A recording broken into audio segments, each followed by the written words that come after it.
कोरेगांव भीमा को लेकर दलितों की तीखी प्रतिक्रिया, क्या सत्तारूढ़ दल की हिंदुत्व की राजनीति के लिए नई चुनौती है? 2018 के पहले ही दिन दलितों और दक्षिणपंथी संगठनों के बीच महाराष्ट्र के कोरेगांव भीमा में हुई झड़पें कई मामलों में बहुत अहम है, क्योंकि इसने आरएसएस राष्ट्रीय स्वयंसेवक संघ की हिंदुत्व के जरिए राष्ट्र निर्माण की परियोजना की बुनियादी गड़बड़ी और गहरे जमे सामाजिक विवाद को सामने ला दिया है। 1 जनवरी को कोरेगांव भीमा में 200 साल पुराने ब्रिटिशों के पेशवा के साथ हुए युद्ध की याद में बुलाए गए कार्यक्रम में लगभग 10 लाख दलित पहुंच गए। ये युद्ध तीसरे अंग्रेज मराठा युद्ध के रूप में भी जाना जाता है, जिसमें दलितों की एक उपजाति महार ईस्ट इंडिया कंपनी की ओर से लड़ रही थी। इस प्रकरण के 200 साल पूरे होने के मौके पर आयोजित हुआ ये कार्यक्रम महाराष्ट्र में जारी जातीय संघर्ष को तेज करने वाला साबित हुआ। इस राज्य में दलितों की ओर से अपनी पहचान के लिए और अपने अधिकारों के लिए उठ खड़े होने और संघर्ष करने का एक लंबा इतिहास है। दलित पहचान के कुछ सबसे बड़े नाम, जिनमें ज्योतिराव गोविंदराव फुले, डॉक्टर B.R. अम्बेडकर और उनकी Republican party of India (RPI) भी शामिल हैं। इस राज्य के मूल्यों और इतिहास में गहरे रचे बसे हैं। दलितों की ओर से हिंसक विरोध न सिर्फ पूरे महाराष्ट्र में फैल गया, बल्कि यह आंदोलन गुजरात और मध्य प्रदेश जैसे दूसरे राज्यों में भी फैल रहा है, क्योंकि यह राष्ट्र निर्माण परियोजना कभी इतिहास के पुनर्लेखन में, कभी कुछ ऐतिहासिक घटनाओं को अपने खास चश्मे से देखने में, कभी अयोध्या में राम मंदिर के निर्माण में, तो कभी गौ रक्षा, गौमांस पर प्रतिबंध और लव जिहाद जैसे मुद्दों में प्रदर्शित होती रहती है। ये मुद्दे सांस्कृतिक विविधता को ध्वस्त कर हिंदू बहुसंख्यकवाद को बढ़ावा देने वाले होते हैं। ऐसे में जातियों में जकड़े हिंदू समाज की पुरानी बीमारियां सामने आ रही हैं। नया राष्ट्र बनाने की संघ की पुरानी और मूर्खता भरी परियोजना स्वतंत्रता संग्राम के दौरान महात्मा गांधी की ओर से बनाई गई और बाद में 1947 के बाद की सत्ता, जिनमें भाजपा नेतृत्व वाले एनडीए गठबंधन की प्रधानमंत्री अटल बिहारी वाजपेयी की सरकार भी शामिल है, की ओर से आगे बढ़ाई गई अवधारणा को खत्म करने के विचार पर आधारित है। ये खासकर मुस्लिम शासन के दौरान हुई ऐतिहासिक गलतियों और अभिमान मर्दन पर आधारित है। हालांकि यह परियोजना हिंदू समाज के अंदर गहरी जड़ जमाए बैठी जाति व्यवस्था को समझने में नाकाम रही है। संभवतः आरएसएस को लगता था कि मुस्लिम विरोध का नारा इतना मजबूत होगा कि उसमें जातियों के विभाजन और निचले तबके के लोगों पर शताब्दियों पुराना ऊंची जाति का वर्चस्व समाप्त हो जाएगा। ये पुराने रोग अब फिर तेजी से उभर रहे हैं, खासकर जब देश की अर्थव्यवस्था भी धीमी हो रही है और रोजगार के मौके सिमट रहे हैं। ऐसे में महाराष्ट्र में मराठा, गुजरात में पाटीदार, राजस्थान में गुज्जर, हरियाणा और उत्तर प्रदेश में जाट आरक्षण की मांग को लेकर सड़कों पर हैं, जिसकी वजह से दलितों, अन्य पिछड़ी जातियों और समाज के कमजोर तबकों में भय का माहौल है। आरएसएस भाजपा की गौ रक्षा की राजनीति के तहत चल रहे गौमांस पर प्रतिबंध का मुसलमानों के साथ ही दलित भी शिकार हुए हैं। दलित पारंपरिक कृषि व्यवस्था के अभिन्न अंग रहे हैं, जहां वे पशुओं का चमड़ा निकालने का अहम काम करते थे। गौ हत्या पर शब्दशः और सख्त पाबंदी लगाने की कोशिश ने दलितों की आजीविका को प्रभावित किया है।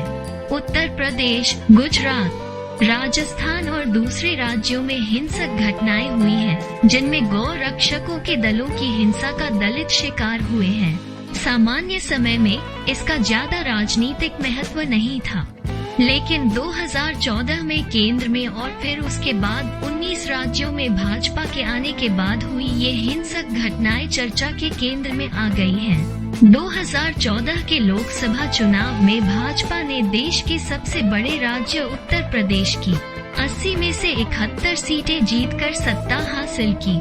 यहाँ की सभी 17 दलितों के लिए आरक्षित सीटें भाजपा को गयी। इसका स्पष्ट मतलब है कि दलित आबादी का भी एक अहम हिस्सा भाजपा के साथ गया और साथ ही दलित वोटों में विभाजन हुआ।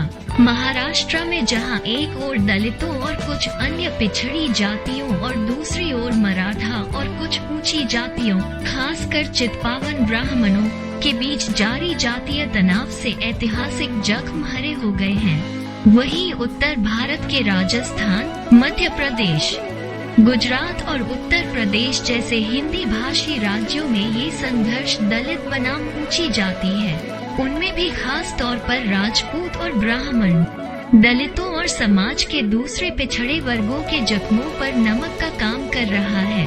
भाजपा शासित राज्यों की ओर से इनके प्रदर्शनों और विरोधों से निपटने का तरीका, इन राज्यों में ऐसे प्रदर्शनों और आंदोलनों में शामिल नेताओं को राष्ट्र विरोधी साबित किया जा रहा है और उनसे अपराधियों की तरह का व्यवहार किया जा रहा है। पहले की तरह उन्हें अब उभरते हुए राजनेता के तौर पर नहीं देखा जा रहा।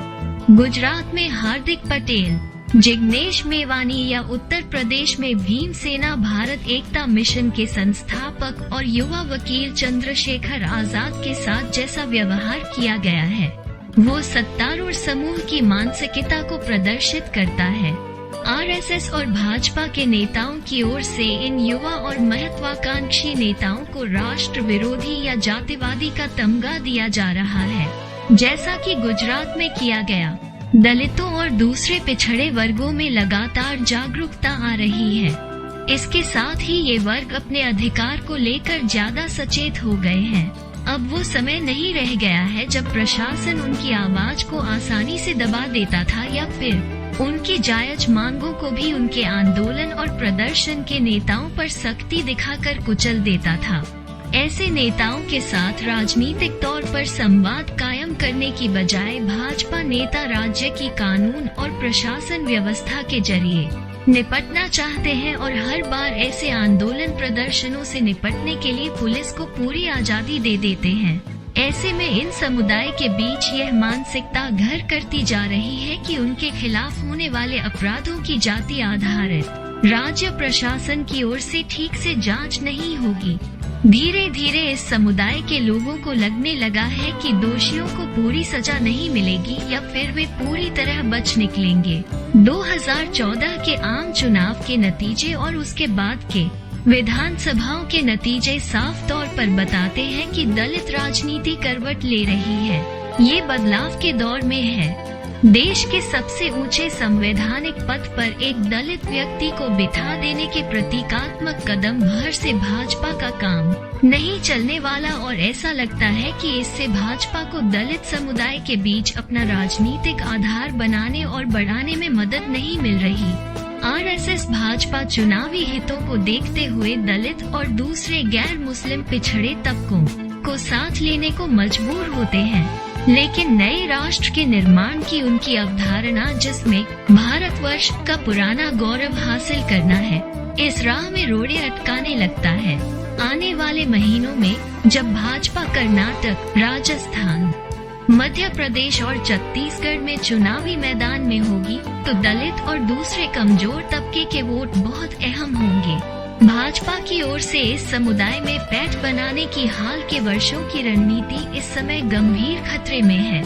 अगर आरएसएस भाजपा अपने चुनावी अंकगणित और नए राष्ट्र की अवधारणा के बीच उठ रहे गंभीर विरोध को घटाकर इनके बीच संतुलन बनाने में कामयाब नहीं हुए तो एक नए राजनीतिक कथ्य को उभरने से कोई नहीं रोक सकेगा, जिसमें आरएसएस भाजपा के देश पर बढ़ रहे प्रभुत्व को चुनौती देने वाला नया राजनीतिक समीकरण सामने आएगा।